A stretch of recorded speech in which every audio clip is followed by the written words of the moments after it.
Notre aide soit au nom de Dieu qui a fait le ciel et la terre, que la grâce de notre Seigneur soit avec chacun d'entre vous ce matin pour ce temps de culte.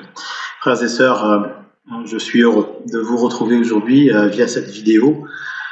Devant moi, j'ai des chaises vides, mais je sais que vous êtes là en face de moi et que par la pensée, par l'esprit, nous sommes réunis. Ce temps de confinement est particulier, nous devons innover dans notre vie d'église, que ce temps de culte soit pour nous, malgré cette forme un peu particulière, soit quand même ce temps de rassemblement, de recueillement et de réflexion, ce temps de culte qui nous unit habituellement tous les dimanches, continue à nous réunir, même si nous ne sommes plus une assemblée réunie, nous restons quand même cette communauté spirituellement unie.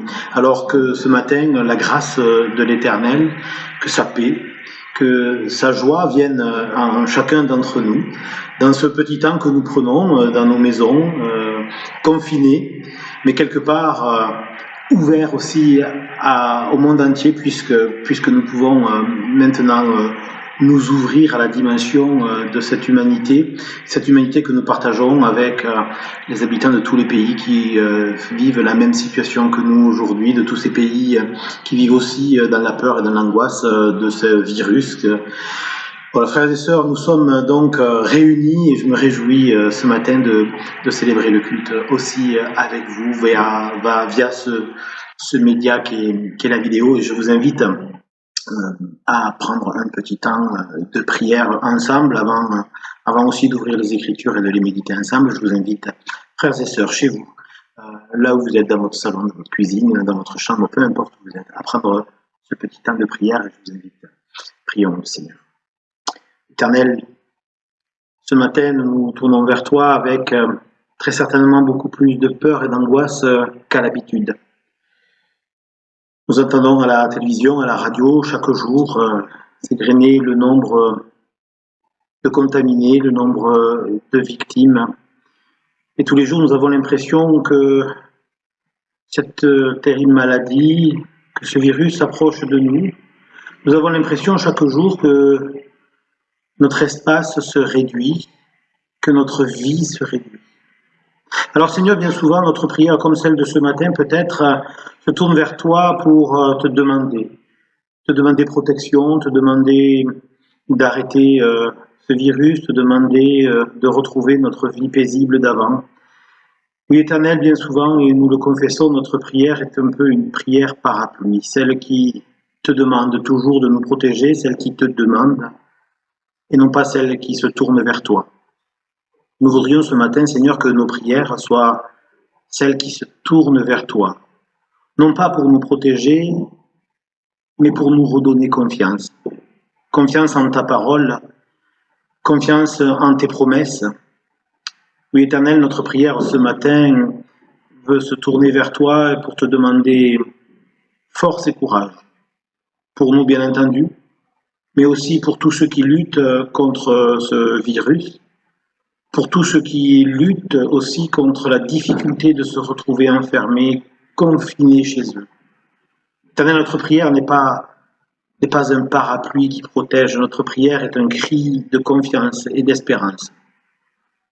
Où que nous soyons, seuls, accompagnés, en famille, Seigneur, nous nous tournons vers toi et nous te demandons qu'une seule chose, la force, la paix et la joie.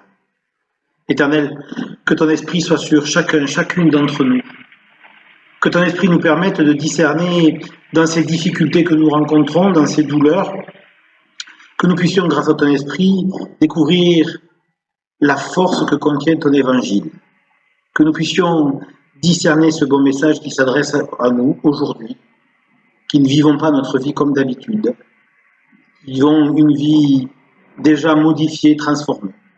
Éternel, que ton esprit soit avec chacun de nous, qu'il nous éclaire et qu'il nous conduise. Amen. Frères et sœurs, je voudrais avec vous partager ce matin, non pas le texte prévu pour la lecture habituelle, mais un texte qui me semble un peu d'actualité. Je ferai cela ce dimanche parce que nous avons peut-être besoin aussi d'encouragement. Je vous lirai dans l'évangile de Matthieu et peut-être certains auront déjà deviné ce texte que nos Bibles ont donné, auquel nos Bibles ont donné comme titre l'inquiétude. Et il me semble que c'est sans doute d'une grande actualité pour beaucoup d'entre nous. Dans l'évangile de Matthieu, au chapitre 6, à partir du verset 25.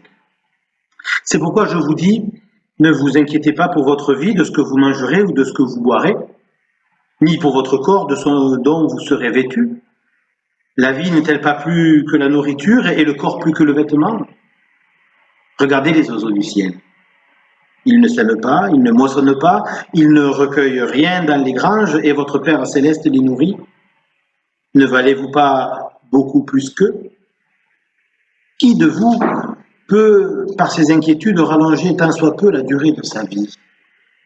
Et pourquoi vous inquiétez au sujet des vêtements? Observez comment poussent les lys des champs, ils ne travaillent pas, ils ne filent pas. Et pourtant, je vous dis que même Salomon, dans toute sa gloire, n'a jamais été vêtu comme l'un d'eux. Si Dieu habille ainsi l'herbe des champs, qui est là aujourd'hui et demain sera jetée au four, ne le fera-t-il pas bien plus, à plus forte raison pour vous, gens de peu de foi? Ne vous inquiétez donc pas en disant « qu'allons-nous manger ?» ou bien « qu'allons-nous boire ?» ou bien « de quoi allons-nous nous vêtir ?» Tout cela, c'est ce que les gens de toutes les nations recherchent sans relâche. Car votre Père céleste sait que vous en avez besoin. Cherchez d'abord le règne de Dieu et sa justice, et tout cela vous sera donné par surcroît. Ne vous inquiétez donc pas du lendemain, car le lendemain s'inquiétera de lui-même. À chaque jour suffit sa peine. Frères et sœurs, vous l'entendez, ce texte aujourd'hui résonne d'une manière un peu particulière dans nos vies, presque comme s'il avait été écrit pour nous aujourd'hui. Combien sommes-nous à nous inquiéter pour demain, à savoir surtout ce que nous allons pouvoir manger. Et nous avons vu cette inquiétude très grande chez beaucoup de gens autour de nous. Nous l'avons vu dans les magasins, nous avons vu ces scènes presque d'émeutes parfois, de violence en tout cas, pour un paquet de riz, un paquet de pâtes, parfois des rouleaux de papier toilette, quelque chose un peu d'irrationnel qui se passe tout d'un coup, mais la peur est totalement irrationnelle. Oui, il y a cette inquiétude du lendemain chez beaucoup de personnes parce qu'on ne sait pas de quoi sera fait demain. Nous sommes dans l'inquiétude parce que ce temps est nouveau. On nous dit 15 jours de confinement, mais nous avons tous à l'esprit que cela pourrait durer beaucoup plus. Et qui d'entre vous a déjà connu telle situation? Nous sommes sans doute très peu nombreux, pour ne pas dire personne. C'est totalement nouveau et donc, comme toujours, le nouveau peut inquiéter. Et même en Église, même si nous avons une fois déplacé les montagnes, comme on l'en dit souvent, il n'empêche que cette angoisse, cette inquiétude, est bien là en nous. La preuve en est peut-être de toutes ces chaînes de prière qui se mettent en place. Je ne suis pas, bien sûr, contre la prière. Nous prions ensemble, frères et sœurs, régulièrement. Et dans le secret de notre chambre aussi, chacun d'entre nous peut adresser sa prière à son Dieu. Je ne suis bien sûr donc pas contre la prière, mais comme je le disais tout à l'heure, justement dans ma prière, attention à ce qu'elle ne soit pas des prières parapluies. Ces prières qui, tout d'un coup, nous protégeraient, ces prières qui demanderaient à Dieu de nous épargner ce qui pourrait nous arriver, qui pourrait demander à Dieu de nous sortir de cette situation, comme si Dieu avait l'habitude d'agir comme ça, comme non pas un Dieu, mais comme un maître du monde, jouant avec nos vies. Toi, tu as droit à ceci, et toi, non. Toi, tu as droit de vivre, et toi, de mourir. Est-ce que c'est vraiment notre Dieu? Si c'est vraiment notre Dieu, alors oui, nos prières peuvent être des prières parapluies. Mais pourquoi alors ne pas aller jusqu'à faire les sacrifices dont l'Ancien Testament regorge? Ces sacrifices de sang, ces sacrifices de graisse, pourquoi pas? Ces holocaustes qui montraient vers Dieu, comme pour plaire à un Dieu qui pourrait répondre. Alors, il ne répondrait pas à une dévotion, mais il répondrait simplement aux angoisses et aux peurs. Finalement, avec nos prières parapluies, avec nos rituels et notre conception d'un Dieu qui agit directement vers un tel et pas vers un tel autre, avec cette conception de ce Dieu-là, nous n'avons qu'un Dieu de l'inquiétude, un Dieu qui ne ferait Que répondre à l'inquiétude? Et encore, s'il y répond. Combien de personnes ont prié Dieu et n'ont pas eu la réponse espérée? Combien sommes-nous dans notre parcours de foi à avoir prié Dieu et à ne pas avoir eu la réponse? Combien d'entre nous avons-nous été dans des inquiétudes et les avoir portées vers ce Dieu dans une prière parapluie, mais qui ne nous a protégés de rien? Jésus nous le dit, ne vous inquiétez pas. Et quand on entend ces mots de l'Évangile que je vous invite à relire à l'Évangile de Matthieu, chapitre 6, à partir du verset 25, vous entendez toute la quiétude qu'il y a dans ces versets, de la quiétude et non pas de l'inquiétude. Jésus nous demande de ne pas nous inquiéter et de regarder ce qu'il y a autour de nous. Qu'avons-nous vraiment besoin? Frères et sœurs, profitons peut-être de ce temps de confinement pour nous reposer la question de ce qui est essentiel. Je sais que certains d'entre vous sont peut-être seuls chez eux. Et seuls physiquement, et je le dis, je le redis, soyez assurés de notre présence spirituelle, mais parfois ça ne répond pas. Quelqu'un me disait, alors j'ai bien un chat qui me donne un peu d'affection, mais il ne me répond pas. Quelque part, j'ai envie de dire, heureusement que le chat ne répond pas. Sinon, on est déjà ailleurs. Bien sûr que, alors là, on se rend compte, et je m'adresse à ceux qui sont seuls, on peut se rendre compte combien la présence de l'autre est importante, combien cette fraternité, cette humanité partagée est importante. Pour ceux qui sont en famille, confinés en famille, nous nous rendrons compte, saisissons en tout cas cette occasion de nous rendre compte combien ces temps de famille sont porteurs, sont riches, sont importants. Quels que soient nos lieux de confinement, frères et sœurs, profitons de ce temps pour retrouver ce qui est essentiel, ce que Dieu nous permet de vivre comme un essentiel. Regardez les lys des champs, regardez les oiseaux, nous dit Jésus. Ils ont eux aussi leur essentiel, ils n'ont pas de superflu, et pourtant cela leur suffit, et pourtant même cela peut dépasser la gloire des plus grands rois. Ne soyez pas inquiets, frères et sœurs. Alors je sais que pour beaucoup d'entre nous, oui, il y a cette inquiétude. Combien de temps va durer le confinement? Est-ce que ce virus va me toucher, moi, mes proches? Est-ce que je suis suffisamment en bonne santé pour résister à ce virus? Il y a de l'inquiétude. Et de l'inquiétude aussi pour ce que sera notre monde après, parce que, frères et sœurs, soyez-en sûrs, il y aura un après. Il y aura un demain. Et quel sera le monde de demain? Là aussi, il pourrait y avoir une sorte d'inquiétude. Ne vous inquiétez pas, dit Jésus. Ne vous inquiétez pas. Facile à dire, me direz. Comment faire, pasteur, pour ne pas s'inquiéter alors que tout le monde autour de nous est dans cette angoisse? Comment ne pas nous inquiéter alors que peut-être demain, nous n'aurons plus assez de quoi vivre, de quoi manger dans nos magasins? Comment faire pour ne pas s'inquiéter? Bien, frères et sœurs, j'ai juste envie de vous dire qu'il ne faut pas confondre l'inquiétude et la préoccupation. S'inquiéter ne change rien aux choses. Vous pourrez vous inquiéter de tout ce que vous voulez, ça ne changera rien aux choses. La seule chose que cela peut faire, c'est vous pourrir l'existence. C'est vous pourrir ce petit moment peut-être de bonheur que vous aurez à partager avec celui qui est à côté de vous ou au téléphone avec vous. L'inquiétude va vous pourrir le temps. L'inquiétude va vous pourrir la vie. Et rien ne changera. Votre vie ne changera pas et ce qui doit arriver arrivera. L'inquiétude ne peut rien changer. Jésus nous le dit, personne ne peut changer la couleur d'un seul de ses cheveux. Ne vous inquiétez pas. L'inquiétude n'est pas la préoccupation, je vous disais. Frères et sœurs, si nous sommes invités par Jésus à ne pas nous inquiéter, à ne pas nous faire de mourons pour les choses, cela ne nous empêche pas par contre de nous préoccuper.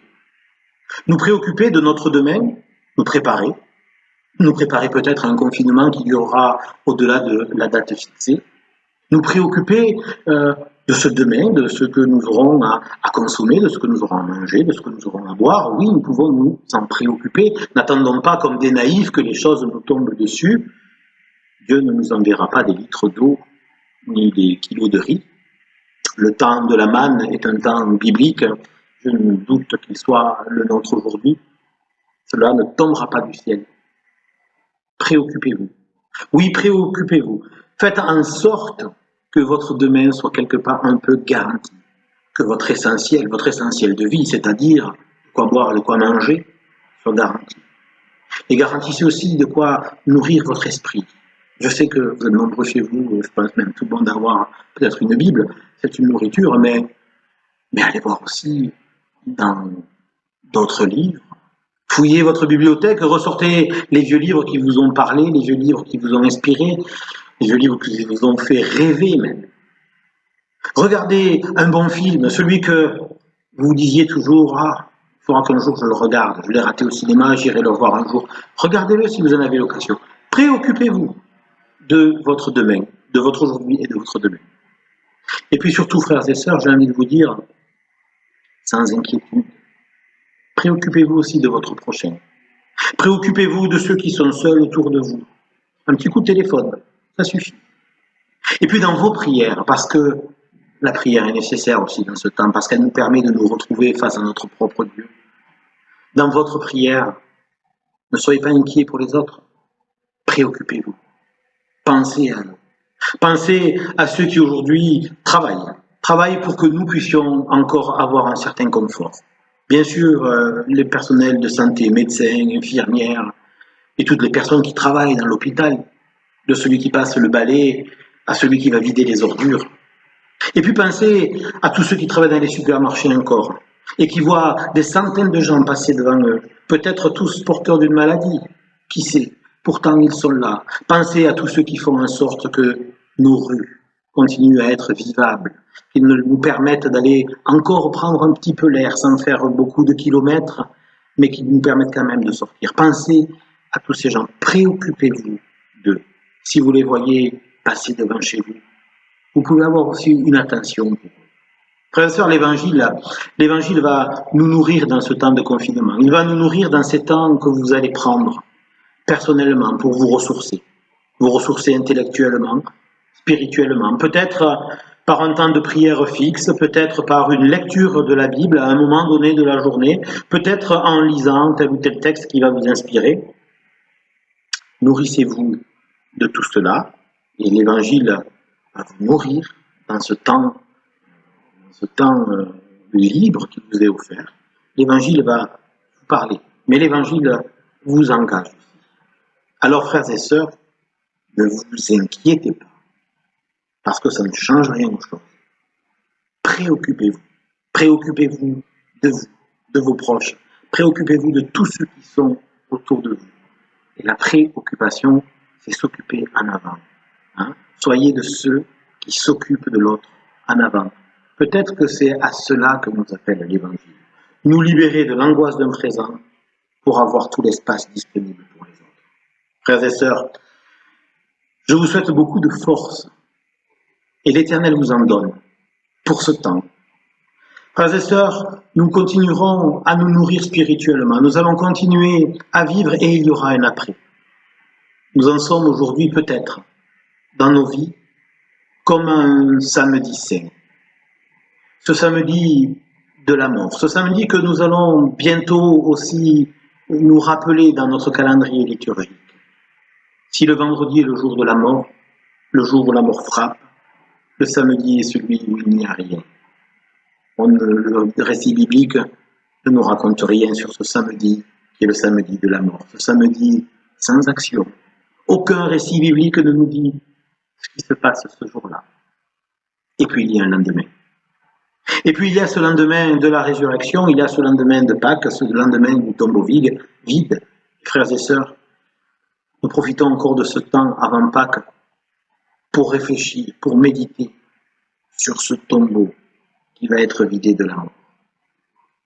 Et une fois que ce tombeau est vidé de la mort, une fois que cette vie a repris le dessus, cette vie pleine et entière, cette vie sans inquiétude, mais qui se vit tout simplement, le lendemain de cette journée, il y a une vie qui recommence.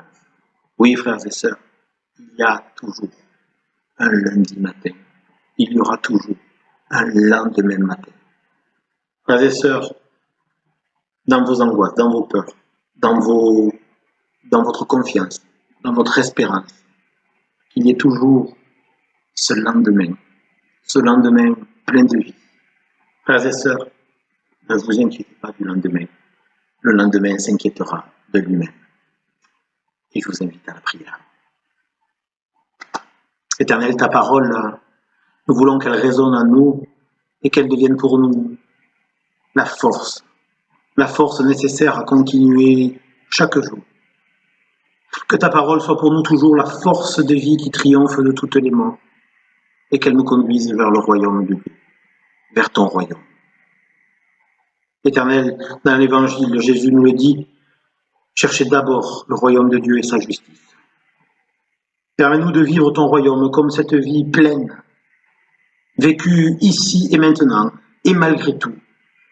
Une vie pleine sans inquiétude, une vie pleine de bonheur, parce que c'est à cela que tu nous appelles. Et tu nous appelles à rechercher la justice. Cette justice, elle nous préoccupe. Et nous voulons nous en préoccuper. C'est-à-dire, Seigneur, que nous voulons tout faire pour que ta justice advienne. Et cette justice, elle est peut-être avant tout une humanité fraternelle. Une humanité qui reconnaît en l'autre un frère et une sœur. Donne-nous la force, Seigneur, de rechercher ton royaume, de le vivre et d'être les instruments de ta justice. Amen. Je vous invite, frères et sœurs, à confesser notre foi. Je voudrais prendre aujourd'hui un texte un peu modifié, mais qui peut-être peut résonner différemment en ce temps. Il s'agit d'une confession de foi à la base retrouvée dans un catéchisme républicain du XIXe siècle. Si je le prends, c'est parce qu'aujourd'hui, en tant que croyants, nous sommes aussi unis à tous ceux qui sont autour de nous, à tous ceux qui vivent les mêmes situations que nous, à tous ceux qui sont dans notre République, dans cet État, qui est là aussi pour nous protéger. Cette confession de foi n'est pas une confession de foi sans Dieu. À l'époque, la République n'est pas laïque, mais peut-être elle peut s'adresser à beaucoup plus large que notre seule assemblée, plutôt communauté spirituelle. Je vous invite à confesser notre foi. Je crois que je suis créé pour être un humain libre, né pour aimer mes frères et sœurs et les servir, pour vivre de mon travail et de mon bonheur. Je crois en celui dont la force créatrice a tout fait et en tout lieu. Le ciel, les éléments, les animaux, les hommes, les astres, la lumière et le globe où nous sommes. J'y crois en l'admirant et je l'appelle Dieu. Je ne sais ce qu'il est, mais je vois son ouvrage. Tout à mes yeux surpris annonce sa grandeur. Mon esprit trop borné n'en peut tracer l'image. Il échappe à mes sens, mais il parle à mon cœur. Je crois que l'ordre de l'univers atteste sa présence. Tout est pour les humains ou bienfait ou merveille. Son culte est le respect et la reconnaissance. L'hommage qu'il préfère est le bien que l'on fait. Amen. Frères et sœurs, avant de vous laisser retourner à vos occupations sans doute bien réduites, je voudrais, comme il est à notre habitude, vous donner quelques annonces. Nous avons pu avoir contact avec, Caroline et moi, donc avec certains d'entre vous. Nous avons eu des nouvelles, en tout cas de nos plus anciens. Et si nous n'avons pas encore eu l'occasion de vous avoir au téléphone, sachez que nous sommes là et nous pouvons aussi répondre au téléphone. N'hésitez pas à nous appeler si vous en avez besoin. Nous voulons vous rappeler, qu'on va très certainement aussi prendre contact avec vous, avec certains d'entre vous en tout cas. Faut dire que l'Église est là, même si ses activités sont réduites, nous sommes toujours là. Le Conseil presbytéral est là aussi pour vous accompagner, vous aider s'il y a besoin de quoi que ce soit. N'hésitez pas à appeler les conseillers qui sont auprès de vous. Voilà. Et vous avez pu voir dans la dernière lettre pastorale tout un tas de moyens que nous avons mis en œuvre pour pouvoir continuer à être en lien les uns avec les autres, que ce soit via WhatsApp, qui est une application que vous pouvez télécharger sur votre téléphone et qui nous permet d'être en lien instantané ensemble. Donc, si quelqu'un a une demande à faire, qu'il n'hésite pas à le marquer, peut-être que quelqu'un va pouvoir répondre pratiquement immédiatement et répondre à la demande. Voilà. Si vous avez quoi que ce soit comme désir, comme souhait, n'hésitez pas à me contacter, envoyer un mail, à téléphoner. Je suis aussi là pour vous et j'attends que vous me sollicitiez, n'hésitez absolument pas. Vous avez pu voir aussi dans la lettre paroissiale qu'il y avait mis en place via les réseaux d'églises, notamment en métropole, tout un tas de sites où vous pouvez trouver des prédications, des textes. Sur le site librecroyant.fr, vous trouverez une page aussi réservée au confinement et donc chaque jour, je vais essayer de vous mettre au moins un petit texte pour méditer, pour réfléchir et puis peut-être parfois vous informer aussi, comme les communiqués de la Fédération protestante de France ou certains articles de nos théologiens. Voilà, frères et sœurs, l'Église continue, ne l'oubliez pas aussi, même si on ne se réunit pas, vous pouvez quand même aussi envoyer vos dons. L'Église en a besoin, vous le savez. Nous retrouverons de toute façon notre fonctionnement normal d'ici peu, soyez-en sûrs. Frères et sœurs, encore une fois, bon courage et je voudrais prier avec vous et je vous invite à le faire aussi à haute voix chez vous, pourquoi pas avec moi, mais priez comme bon vous semble. Mais cette prière maintenant nous met en communion les uns avec les autres, non pas uniquement les membres de notre communauté, mais au-delà avec tous les chrétiens du monde entier. Et je vous invite à prier avec les mots que Jésus nous a lui-même enseignés. Notre Père qui es aux cieux, que ton nom soit sanctifié, que ton règne vienne, que ta volonté soit faite sur la terre comme au ciel. Donne-nous aujourd'hui notre pain de ce jour. Pardonne-nous nos offenses, comme nous pardonnons aussi à ceux qui nous ont offensés.